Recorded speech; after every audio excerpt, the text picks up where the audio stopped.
భగవద్గీత ప్రథమాధ్యాయము 14వ శ్లోకము.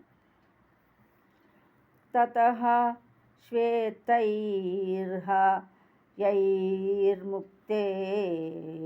మహతి స్యందనే స్థితౌ మాధవః పాండవశ్చైవ దివ్యౌ శంఖౌ ప్రదద్మతుః.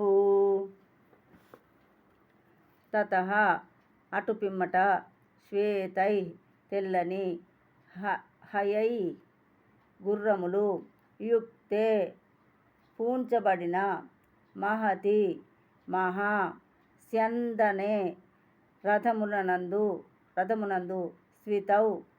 స్థితులైన వారై మాధవ శ్రీకృష్ణ భగవానుడు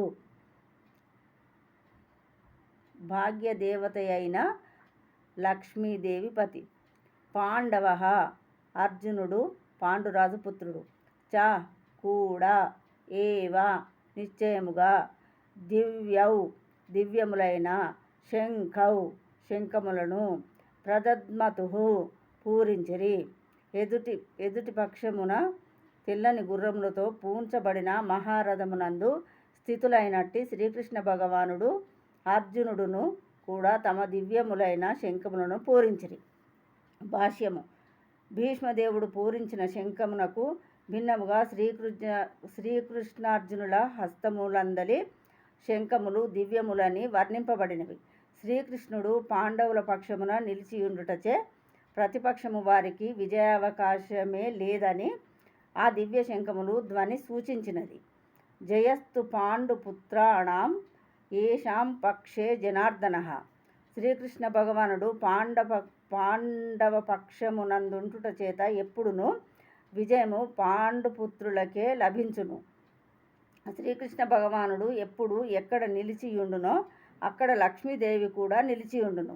ఎందుకనగా లక్ష్మీదేవి తన భర్తను వీడి ఎన్నడును ఒంటరిగా నివసింపదు. అనగా విష్ణువు లేదా శ్రీకృష్ణ భగవానుని శంఖము నుండి ఉద్భవించిన దివ్యధ్వని సూచించినట్లుగా విజయము మరియు సంపదలను అదృష్టము అర్జునుని కొరకు వేచి ఉన్నవి. అంతేకాకుండా మిత్రులు ఇరువురును ఆసీనులైనట్టి రథము అగ్నిదేవునిచే అర్జునునకు అందింపబడినది.